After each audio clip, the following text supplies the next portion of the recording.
Hello Humble Bakers, kamusta po kayo? Samahan nyo ko today habang inaayos ko ang mga items na gagamitin ko sa first 101 workshop ko sa darating na October 22 sa Parañaque. Dito lang yan sa may Villanueva Village. It's a beverage workshop in partnership with Family's Choice Artisanal Powder and S&J Trading. A little bit of background. Alam nyo ba na nag-apply ako before para maging isang educator or professor?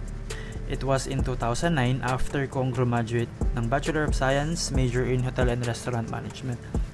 So nag-apply at nag-exam ako sa Asian Institute of Maritime Studies bilang HRM professor and sa Jose Rizal University sana afterwards while taking up my masteral degree. Pero nung natanggap na ako, bigla akong nag-back out and na-realize ko na kulang pa yung experiences ko at knowledge. Kumbaga, hilaw pa para magturo. Fast forward after 14 years, ngayon ko na-realize na mas malawak pala ang Plan ni God na platform para magturo ako. Not in a school, pero sa iba't ibang lugar at iba't ibang students.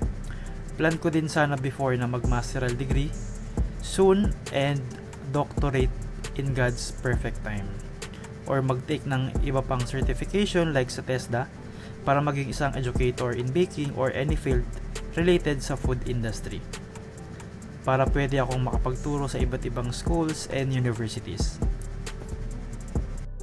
And alam nyo rin ba na gusto kong maging isang food chemist or registered dietitian?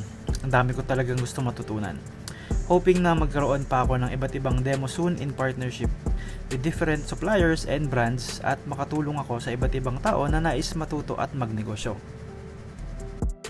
Ang sarap kasi sa feeling nung nagtuturo ka at na-share mo yung mga knowledge na natutunan mo over the past years and nakakwento mo yung mga experiences mo sa mga students. Ang sarap makita na naa-amaze sila pag nalalaman nila yung mga information na bago sa kanila and naengganyo sila para lalo pang magsumikap.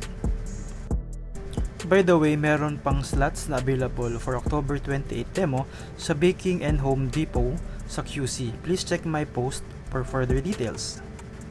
So let's keep this platform a better place to share our knowledge and always be humble to everyone. Yun lang. Salamat!